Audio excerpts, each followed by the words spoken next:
Saludos, muy buenas noches, bienvenidos. Es martes 3 de enero. El número de parados registrados en las oficinas de los servicios públicos de empleo, el antiguo INEM, se situó al finalizar diciembre de 2011 en 4,42 millones de personas, tras subir en más de 322.200 desempleados en el conjunto del año, con un aumento porcentual de casi el 8% respecto al año anterior, a 2010. Son los datos publicados por el Ministerio de Empleo y Seguridad Social. La subida del desempleo en 2011 ha sido muy superior a la experimentada en 2010, pero inferior a las de 2008 y 2009. Las del año anterior han sido la tercera mayor subida anual de desempleo en toda la serie comparable y la tercera más elevada desde que comenzó la crisis. El incremento del mes pasado es el quinto consecutivo tras los de agosto, septiembre, octubre y noviembre.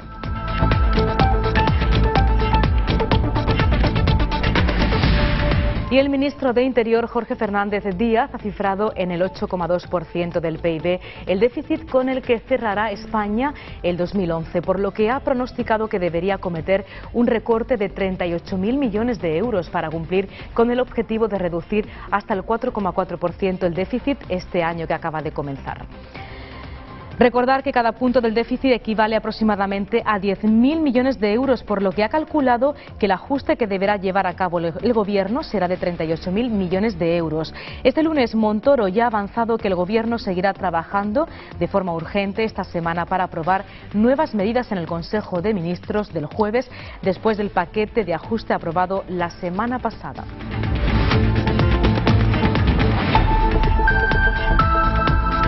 Y la plataforma Mucho PSOE por Hacer, que apoya a Carme Chacón, tiene previsto colgar este martes en la red un nuevo documento sobre la regeneración democrática del partido, escrito por Cristina Narbona, en el que se plantea no concentrar tanto poder en pocos dirigentes, la rendición de cuentas de estos y la limitación de mandatos. Asimismo, en el documento se advierte de la desafección y los afiliados y simpatizantes con el PSOE por haber puesto en marcha políticas parecidas a las de la derecha. En este sentido, afirman que el PSOE no ha combatido suficientemente la corrupción y ha tolerado el enriquecimiento y el sobreendeudamiento asociado a la burbuja inmobiliaria, destacando también que los militantes socialistas no solo deben ser honrados, sino parecerlo.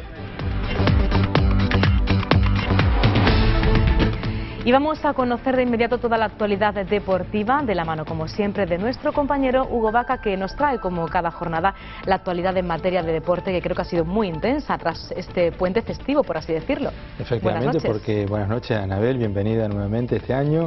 Y como bien dice, octavos de final de la Copa del Rey hoy han empezado, o empiezan mejor dicho, donde con 4 partidos, donde el Real Madrid recibe en el Santiago Bernabéu al Málaga. Justamente el morbo está en el banquillo, ya que Manuel Pellegrini se enfrenta en esta ocasión a el propio José Mourinho, que fue su sustituto en el banquillo blanco. No podrán estar Sergio Ramos, Ricardo Carvalho y el argentino Di María lesionados. Lo demás van todos los jugadores citados, con la duda en la portería entre Adán y Casillas.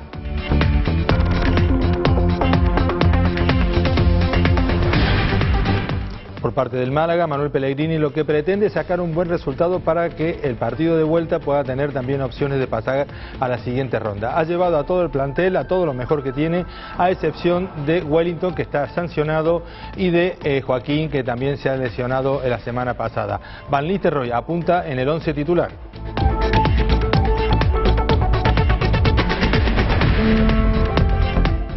Y mientras tanto el Barcelona, que juega mañana sus partidos de octavos de final, tiene la buena noticia de que se ha reincorporado en los entrenamientos Andrés Iniesta, lesionado al final de la temporada pasada, en este caso del año pasado, y también, eso sí, siguen con sed de triunfo, así lo afirmaba en rueda de prensa Adrián.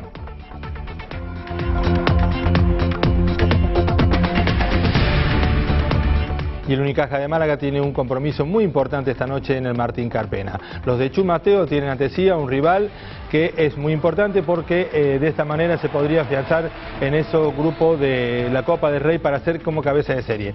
Juegan a las 8:30 con el Basket Bilbao.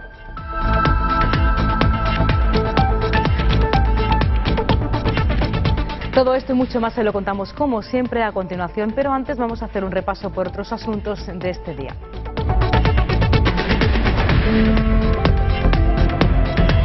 El número de víctimas mortales en accidentes de tráfico ha ascendido en 2011 a 1.479 personas. Supone que por primera vez hace 50 años la siniestralidad ha bajado.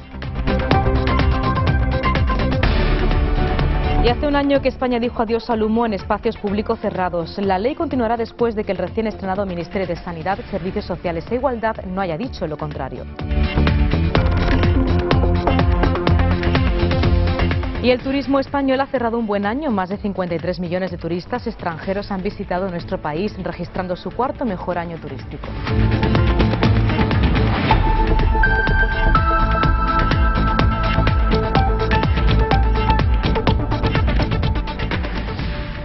Comenzamos nuevo año y tenemos que hablarles de desempleo. El número de parados registrados en las oficinas de los servicios públicos de empleo se situó al finalizar diciembre de 2011 en 4,42 millones de personas, tras subir en más de 322.200 desempleados en el conjunto del año. Este dato supone un aumento porcentual de casi el 8% respecto a 2010. Un mal año para el empleo en España, ya que alcanzamos la barrera de los 5 millones, sin el maquillaje estadístico que deja fuera a parados sin registrar. La de 2011 ha sido la tercera mayor subida anual del desempleo de toda la serie comparable. Nuevo récord histórico de parados.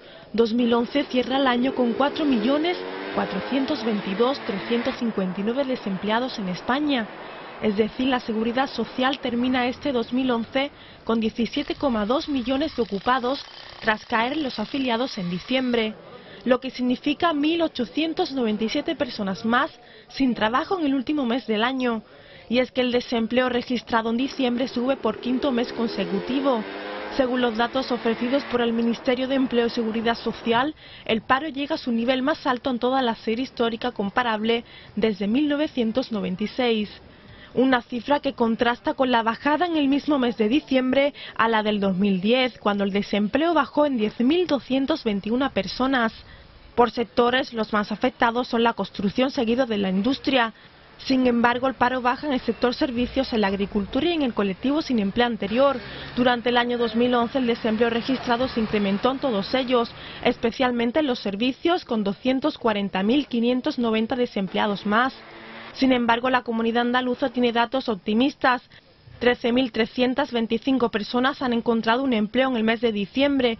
Así, el número de desempleados baja, alcanzando los 969.152 parados en Andalucía. Entre las provincias andaluzas, Jaén y Granada son las más beneficiadas en cuanto a descenso del paro.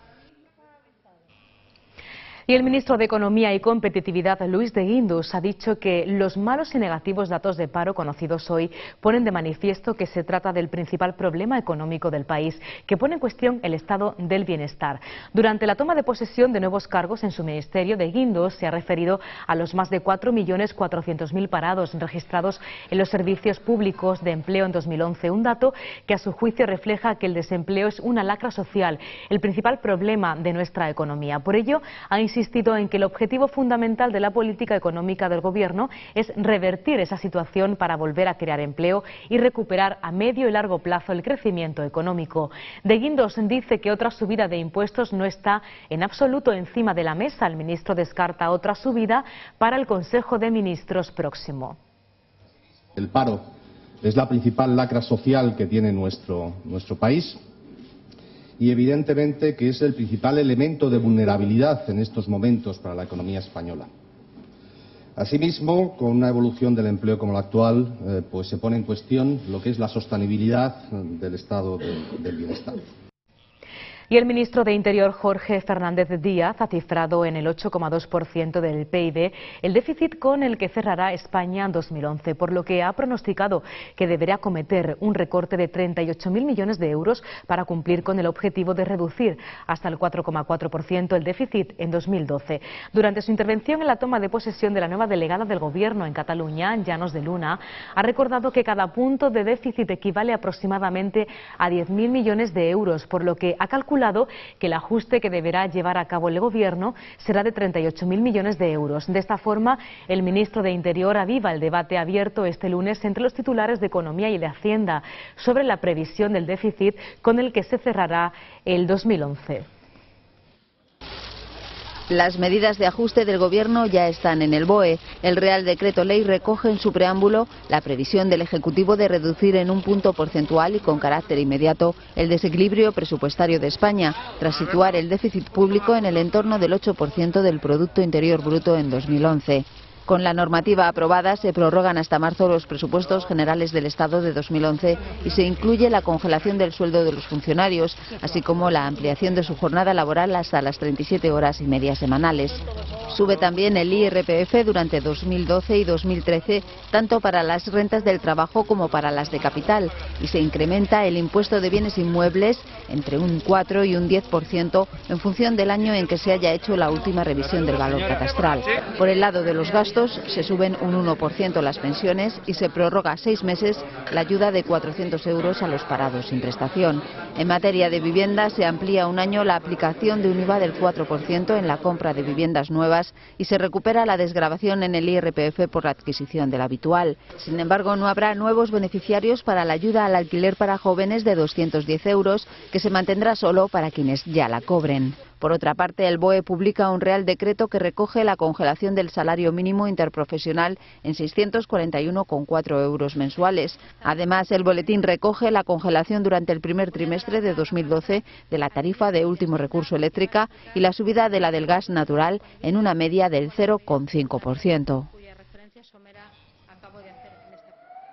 Las administraciones adeudan a los autónomos casi 2.500 millones de euros pendientes de pago tan solo en Andalucía, una cifra que bate récords, ya que a nivel nacional asciende a más de 15.000 millones de euros. Por comunidades, Cataluña se sitúa a la cabeza con más de 2.700 millones de euros, seguida de Andalucía. La Asociación de Trabajadores Autónomos comparaban en análisis realizados de la deuda actual de las administraciones en el último trimestre para analizar su evolución. Esta deuda con los autónomos andaluces vuelve a cumplir un récord histórico, pasando de los 2.243 millones en agosto a los 2.500 de noviembre, lo que se traduce en 246 millones más y un crecimiento de la deuda del 1,6%. En cuanto a los periodos de pago, ATA destacaba que mientras que la media de pago total en la Unión Europea se sitúa en 82 días, en España esa cifra prácticamente se duplica hasta los 159 días de media. Y el secretario de Estado de Seguridad Social, Tomás Burgos, ha confirmado hoy que no se va a producir superávit alguno en el sistema en 2011. En la rueda de prensa para valorar los datos del paro registrado y la afiliación a la Seguridad Social del año pasado, Burgos señalaba que habrá que valorar cuál es el déficit, pero no ha querido precisar hasta no tener los datos definitivos. En cualquier caso, ha insistido en que no habrá superávit en 2011. Burgos se ha referido a que la última previsión real que estableció el gobierno anterior respecto a los ingresos y gastos del sistema apuntaba a un 0,4% de superávit a final de año, pero que a día de hoy y a la espera de que se confirmen los datos no será así. Por su parte, la secretaria de Estado de Empleo, Engracia Hidalgo, ha subrayado los malos datos del paro en diciembre de 2011, reiterando la necesidad de acometer la reforma laboral a ser posible de acuerdo con los agentes sociales. No se va a producir superávit alguno en el sistema de seguridad social. Habrá que valorar cuál es el déficit finalmente. Ya digo, no vamos a hacer ningún avance hasta que no conozcamos exactamente los datos de recaudación del año 2011, pero sí podemos claramente señalar que no habrá superávit en la seguridad social en el año 2011. Pues el gobierno alemán ha mostrado su satisfacción por la responsabilidad con la que el gobierno de Rajoy ha emprendido la legislatura, consciente de la rápida valoración que los mercados internacionales están haciendo de los primeros pasos del gobierno. El ministro de Exteriores alemán subraya los términos de celebración en el seno del gobierno alemán y el respaldo a todo lo anunciado hasta ahora. Por cierto, que Alemania alcanzó en 2011 un nuevo récord de empleo con más de 41 millones de trabajadores registrados y con domicilio en ese país desde la reunificación nacional en 1990. Los datos demuestran el incremento del 1,3% frente a 2010. El pasado año el número de desempleados se redujo en 446.000 personas. Alemania alcanzó el récord de empleo en 2011. En el año que acaba de terminar sumó 41 millones de trabajadores, más que nunca desde la reunificación. Según la Oficina Federal de Estadística, la ocupación creció más del 1% con respecto a 2010. 500.000 personas más se incorporaron al mercado de trabajo. Aumentó el empleo en todos los sectores, especialmente en los servicios, agricultura y pesca, industria y construcción. La tasa de desempleo se redujo hasta el 5,7%. La cifra alemana está muy por debajo de la media de la zona euro, que supera el 10% según los datos de la agencia europea Eurostat. España lidera la tabla del paro con una tasa del 22%. Coincide la publicación de la encuesta de empleo con unas declaraciones del ministro alemán de Finanzas, Wolfgang Schäuble, a un diario en las que advierte que 2012 será un año difícil por la crisis de deuda de la zona euro y el enfriamiento de la economía. Y volvemos a nuestro país porque el ministro de Hacienda y Administración Pública, Cristóbal Montoro, ha dicho que el Gobierno está preparando esta semana nuevas medidas urgentes para taponar la herida del déficit público con el fin de llevarlas a Consejo de Ministros del próximo jueves, como saben. No obstante, no ha avanzado en qué consistirán las nuevas iniciativas en materia económica. Durante la toma de posesión de los 3 secretarios de Estado de su departamento, Montoro ha explicado que las medidas mostrarán a los socios europeos e internacionales que en España hay un ejecutivo con iniciativa y capacidad de tomar decisiones. Esta es nuestra prioridad, volver al equilibrio presupuestario cuanto antes. Hacerlo a través de reformas, y de reformas que tienen que afectar a todo el conjunto del ámbito de las administraciones del Estado, a toda la función pública, allí donde se ejerza. Y críticas desde la oposición a las medidas del Gobierno. El presidente del Grupo Parlamentario Socialista, Alfredo Pérez Rubalcaba, ha dicho que las medidas de ajuste aprobadas por el Gobierno son injustas porque recaen en su mayoría sobre rentas medias y bajas, jóvenes y pensionistas, advirtiendo de que conducirán a una grave depresión económica. Rubalcaba ha criticado que el Gobierno utiliza la excusa del déficit de las comunidades autónomas para tocar las cuentas del Estado. Ajuste sí, pero incentivos al crecimiento también. Y una revisión en Europa que creemos que se va a abrir a corto plazo, ese debate se va a abrir para intentar que manteniendo el horizonte del 3% de déficit lo hagamos de una forma un poco más pausada para hacerlo compatible con el crecimiento de la economía y por tanto con la creación de empleo. Y más análisis de las medidas adoptadas por el Consejo de Ministros. En Fuengirola, su alcaldesa Esperanza Oña se ha reunido con los responsables del área de personal del Ayuntamiento para analizar las medidas del Gobierno. Un análisis de cómo afectará a los empleados municipales. Oña ha indicado que aún no está claro cómo influirán a los empleados municipales, ya que caben distintas interpretaciones de la normativa. Se trata de la ampliación de la jornada laboral en 2 horas y media, más a la semana, la congelación del salario, que será el mismo que el año anterior, y de la modificación de las retenciones del IRPF. Aunque estamos en unas fechas que nos apetece mucho más pensar en regalos, ¿no?, y todavía en disfrutar de la Navidad, el día a día de la vida municipal no lo podemos olvidar, y sobre todo en asuntos muy importantes. En el pasado Consejo de Ministros se tomaron algunas decisiones que evidentemente afectan a todos los empleados municipales, no solo a los funcionarios, sino a los empleados laborales, a los de empresas municipales, a los de cualquier tipo de organismo, patronato o fundación, en el caso de que existieran, y por tanto en nuestro ayuntamiento al total, al 100% de la plantilla, le afectan para empezar 2 cosas o 3 cosas importantes, ¿no? Por una parte, una ampliación de jornada, que se ha decidido en el Consejo de Ministros, 2 horas y media más que la jornada que en principio tenemos establecida en el ayuntamiento, igual que la mayoría de los ayuntamientos. Por otra parte, la congelación del salario, es decir, que a partir de este mes de enero el salario será exactamente el mismo que fue el año pasado y así seguirá siendo durante todo este año. Y en tercer lugar, el IRPF, que también ha sufrido una modificación, y en las retenciones que se aplican en las nóminas de los trabajadores habrá que tenerlo en cuenta. Y la bolsa española ignoró hoy el cierre por festivo de la City londinense y de Wall Street y subió el 1,8%, recuperando el nivel de 8.700 puntos, animada por la recuperación de la actividad industrial en la zona euro y el comienzo de un nuevo ejercicio. Con la prima de riesgo en 317 puntos básicos, el principal indicador de la bolsa española, el IBEX 35, en el que subieron todas las compañías, avanzó 157,5 puntos. Tras las medidas económicas puestas en marcha el viernes pasado por el Gobierno, hoy buen comienzo del año en el parqué español, cuyo principal indicador, el IBEX 35, se ha notado una revalorización del 1,84% y recupera así el nivel de los 8.700 puntos. Todos los grandes valores han registrado subidas y Mediaset, con un alza del 5,56%, ha liderado las ganancias del selectivo. Mientras en los mercados de deuda hoy se ha impuesto la tranquilidad. La prima de riesgo de nuestro país, es decir, el diferencial de la rentabilidad del bono alemán a 10 años y el español, ha caído hasta los 320 puntos básicos en su primera cotización de 2012. Por su parte, el euro sigue por debajo de los 1,30 dólares y el barril de petróleo ronda los 107 billetes verdes. Y en el ámbito internacional, los republicanos abren hoy en Estados Unidos el proceso para seleccionar a su candidato presidencial con los caucus, asambleas populares de Iowa, donde una victoria significa más fondos para seguir haciendo campaña, atención mediática y un impulso a veces decisivos para lograr la nominación. Comienza la cuenta atrás.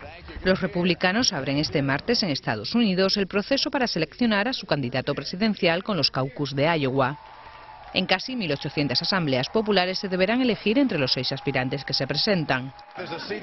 Mitt Romney, gobernador de Massachusetts, parte como favorito en las encuestas por delante del congresista ultraliberal Ron Paul y de Rick Santorum, ex senador por Pensilvania. Más rezagados aparecen el expresidente de la Cámara de Representantes, Newt Gingrich, y el gobernador de Texas, Rick Perry. El último lugar es para la congresista por Minnesota, Michelle Bachmann, la única mujer en la contienda. La importancia de los caucus de Iowa es ante todo simbólica por ser el primer estado donde se realizan. Pero una victoria en estas asambleas significa más fondos para seguir haciendo campaña, atención mediática y un impulso a veces decisivo para lograr la nominación. Además, su resultado determinará el rumbo de las primarias republicanas y de la línea que seguirá el partido para enfrentarse a Barack Obama en las presidenciales de noviembre.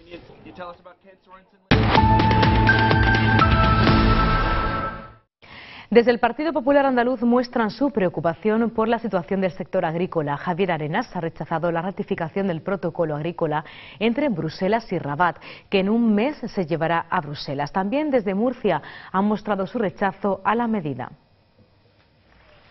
Desde el Partido Popular se muestran preocupados por la situación del sector agrícola. El presidente del PP andaluz, Javier Arenas, rechazaba la ratificación del protocolo agrícola entre Bruselas y Rabat, que en febrero se llevará a debate en el Parlamento Europeo. El Popular lo calificaba como el pacto desequilibrado y argumentó que no ofrece garantía de cumplimiento.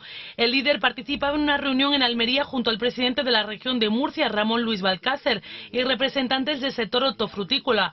Ambos políticos se comprometieron a interceder a favor de la agricultura española con los parlamentarios para conseguir que su voto sea favorable a los intereses del sector agrícola nacional. Para el presidente murciano, la ratificación del acuerdo con Marruecos generaría un daño irreparable en la economía, que consideró que la agricultura sigue dando la mejor respuesta a la crisis, lo que la convierte casi en exclusiva en el motor de la economía española. Ambos repetían el mismo mensaje: hay que hacer de la agricultura una cuestión de Estado por encima de las divergencias ideológicas y por eso afirman debe tener prioridad en los presupuestos. Y el PSOE utiliza a la Junta para retener sus feudos. En solo 10 días, el Ejecutivo andaluz se ha volcado con 32 anuncios de obras, inauguraciones o visitas de altos cargos centrados en Puente Genil, Baena o Palma, donde los socialistas tienen más opciones para las autonómicas. El PSOE lanzaba ya los altos cargos de la Junta y la maquinaria de la Administración regional para hacer precampaña de las autonómicas, que serán en marzo, y la que los populares tienen ante sí la opción histórica de lograr el gobierno regional. La ofensiva ha sido más intensa en bastiones del PSOE, en municipios donde las generales los socialistas vencieron. El mejor ejemplo de cómo el PSOE ha empezado a usar la Junta para proteger sus graneros es Puente Genil, una de las 4 localidades de gran tamaño donde la candidatura popular no logró el triunfo. En las 2 últimas semanas de diciembre, en Puente Genil, el delegado de Empleo Antonio Fernández clausuró una escuela taller. El consejero de Economía Antonio Ávila inauguró un centro de inspección técnica de vehículos con una inversión de más de 1 millón de euros. Y su ayuntamiento recibió 104.000 euros para contratar profesionales de los servicios sociales comunitarios. Y la plataforma Mucho PSOE por Hacer, que apoya a Carme Chacón, tiene previsto colgar en la red un nuevo documento sobre la regeneración democrática del partido, escrito por Cristina Narbona, en el que se plantea no concentrar tanto poder en pocos dirigentes, la rendición de cuentas de estos y la limitación de mandatos. Asimismo, en el documento se advierte de la desafección de los afiliados y simpatizantes con el PSOE por haber puesto en marcha políticas parecidas a las de la derecha. En ese sentido, afirman que el PSOE no ha combatido suficientemente la corrupción, tolerando el enriquecimiento y sobreendeudamiento asociado a la burbuja inmobiliaria, y destacando también que los militantes socialistas no solo deben ser honrados, sino parecerlo. Y la insatisfacción por el desarrollo del proceso precongresual del PSOE ha llevado a algunos dirigentes socialistas a apostar por un tándem de Alfredo Pérez Rubalcaba y Carme Chacón en el Congreso Federal de febrero que permita zanjar la crisis interna del partido con una dirección funcional. Faltan 5 días para el Comité Federal, que aprobará la ponencia del 38 Congreso Federal que se celebrará en febrero en Sevilla. Y no cesan los movimientos de una y otra parte para llegar en las mejores condiciones posibles a este cónclave trascendental. Todo ello ante la insatisfacción de muchos dirigentes y de gran parte de las bases descontentos con cualquiera de las dos opiniones. Rubalcaba ya ha oficializado su candidatura y Chacón aún no se ha postulado, que ve como una prolongación del aparato del partido.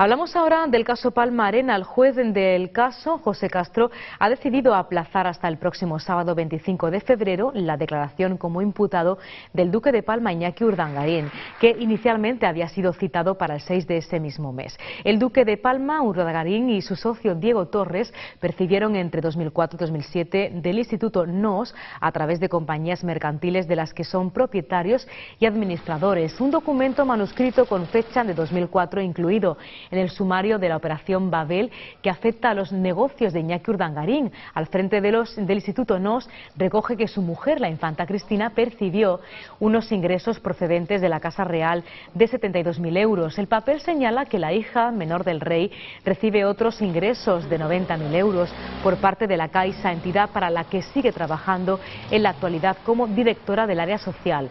La infanta Cristina recibe cada año una partida de los presupuestos generales del Estado dirigidos a la Casa del Rey y que puede variar cada año en función de los actos a los que asista en representación de la corona. El documento incluido en el sumario tiene otros apuntes referidos a los ingresos de Urdangarín, que ascienden a 300.000 euros en total, 200.000 euros procedentes de Londres y otros 100.000 euros. Esta cantidad aparece escrita entre interrogantes de París.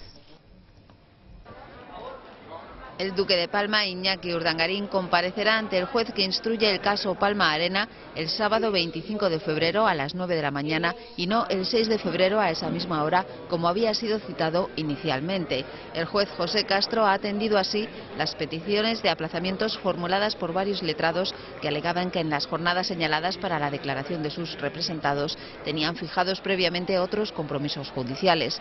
El magistrado justifica la elección de 3 sábados como días de declaración en la dificultad de escoger jornadas de lunes a viernes en las que los numerosos letrados personados en la causa no tengan otros compromisos. Además, recuerda que la ley de enjuiciamiento criminal señala que todos los días y horas del año serán hábiles para la instrucción de causas criminales. Urdangarín fue imputado el jueves en el caso de supuesta corrupción Palma Arena y tendrá que declarar sobre los negocios por los que cobró fondos públicos del gobierno balear y de la Comunidad Valenciana a través del Instituto NOS, entidad que presidió entre 2004 y 2006.